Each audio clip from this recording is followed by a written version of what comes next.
त्या निवडणुका जाहीर झालेल्या आहेत आणि त्या पार्श्वभूमीवर महाराष्ट्रातून 45 पेक्षा जास्तीच्या जागा महायुतीच्या आल्या पाहिजे यासाठी प्रत्येक मतदारसंघामध्ये शिवसैनिक पदाधिकारी, महिला आघाडी, युवा सेना अतिशय सक्षमपणे त्यांनी काम केलं पाहिजे। त्या बाबतीमध्ये आढावा बैठक, तिथल्या मतदारसंघाची माहिती, त्या मतदारसंघाचे इश्यूज आणि मोदी साहेबांना आपल्या राज्यातून, महाराष्ट्रातून 45 पेक्षा जास्तीच्या जागा मिळाल्या पाहिजे आणि त्यांचे हात बळकट झाले पाहिजे अशासाठी आजची आढावा बैठक होती।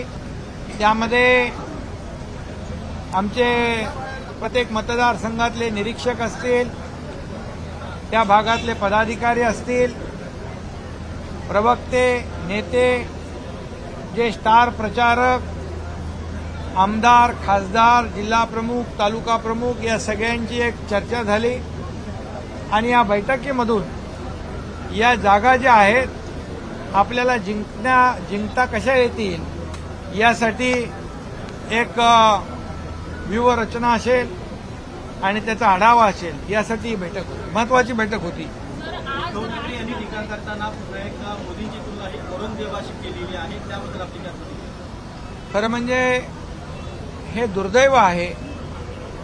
देशभक्त आणि राष्ट्रभक्त या देशाचे प्रधानमंत्री मोदी साहेबांनी या देशाला एक नवा आयाम दिला, नवी उंची दिली आणि बाळासाहेबांचं जे स्वप्न होतं राम मंदिर बांधण्याचं, 370 कलम हटवण्याचं, ते त्यांनी पूर्ण केलं।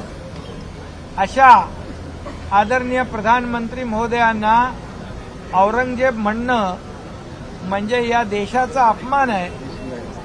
हा खरं म्हणजे प्रधानमंत्री महोदयाला औरंगजेबाची तुलना, उपमा देणं हा देशद्रोह आहे आणि खऱ्या अर्थाने यांची निंदा करावी तेवढी थोडी आहे, कारण औरंगजेब वृत्ती त्यांनी दाखवली।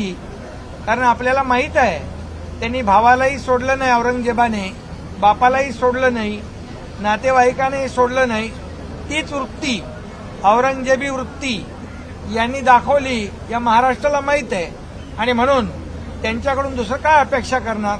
परंतु याचं उत्तर या निवडणुकीमध्ये या महाराष्ट्रातली जनता मतपेटीच्या द्वारे देईल आणि मोदी साहेबांचा अपमान, त्याचं उट्ट, त्याचा सूड मतपेटीद्वारे या महाराष्ट्रातली जनता घेईल। उद्धव ठाकरे यांनी केंद्रीय गृहमंत्री अमित शहा यांच्यावरती टीका करताना म्हटलं आहे की मणिपूरमध्ये त्यांनी शेपूट घातलेला आहे, त्यावरती काय? खरं म्हणजे देशाचे कणखर आणि धाडसी गृहमंत्री यांनी मोदी साहेबांच्या मार्गदर्शनाखाली 370 कलम हटवलं। जे एक स्वप्न होतं किंवा स्वप्नवत वाटत होतं ते त्यांनी करून दाखवलं आणि अनेक याच्यामध्ये देशभक्तीचा परिचय त्यांनी दिला। त्यांना शेपूट घालणं म्हटणं म्हणजे ही मर्दुमकी नाही, खरं म्हणजे त्यांचा निषेध केला पाहिजे। आणि मी हेही म्हणेन की हे फोटोग्राफर त्यांना शेपटी असलेल्या प्राण्यांचे फोटो काढायला आवडत होते, त्यातून त्यांना हे शेपटीची जास्ती त्यांच्या प्रेम आणि हे झालेलं आहे। वेळ प्रसंगी शेपूट घालणारे, दिल्लीमध्ये जाणारे, दिल्लीच्या लोटांगण घालणारे आणि जेव्हा नोटीस आली की घाम फुटणारे, हे शेपूट घालणारे कोण आहेत? वेळेला शेपूट घालणारे कोण आहेत? आणि खुर्चीसाठी, सत्तेसाठी, मुख्यमंत्री पदासाठी कुणी शेपूट घातलं? सगळं सोडलं, विचार सोडले बाळासाहेबांचे। त्यामुळे आज राज ठाकरे यांच्यावर आपली एक बैठक झाली, त्याबद्दल काय सांगा? त्यांच्याबरोबर चर्चा झाली आहे चर्चा सुरू आहे. योग्य वेळी योग्य निर्णय होईल. पण शिवसेनेच्या जागांची मागणी राज ठाकरे करतात मनसेच्या यात माजी कितपत सत्य आहे? नगरसेविका ज्या आहेत त्या देखील तुमच्यात प्रवेश केलेला आहे. तिकडं बैठका हिंदी में होत क्या आहेत. चलो बोलो. हिंदी में सर आज जो सर, बैठक हुई है, राज आज जो ठाकरे बैठक हुई है, शिवसेनेवरती धावा करतात. यात कितपत सत्य आहे? चर्चा चालू आहे. योग्य वेळी योग्य निर्णय होईल. ते आता समविचारी पक्षाशी या ठिकाणी महायुतीमध्ये मोदी साहेबांचे विचार, पक्षाचं काम, सरकारचं काम यावर विश्वास ठेवून अनेक लोक सोबत येत आहेत. पण तो विषय है जिस तरह से अभी यहाँ पर शिवसेना पार्टी के नेताओं की कार्यकर्ताओं की बैठक हुई है, और इसके अलावा जो संजय राउत का कल का बयान है उसको किस तरह से देखते हैं? ये पार्टी की बहुत ही महत्वपूर्ण बैठक थी. लोकसभा चुनाव शुरू हुए हैं और महाराष्ट्र में उत्तर प्रदेश के बाद 48 सीटें हैं.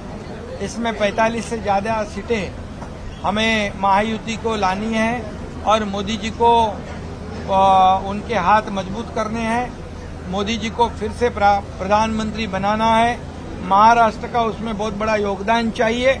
इसीलिए ये आढावा बैठक आज हमारे कार्यकर्ताओं की, पदाधिकारियों की ली हुई है और इससे निश्चित रूप से जितने 48 सीट्स है उसमें जो कैंडिडेट महायुति के होंगे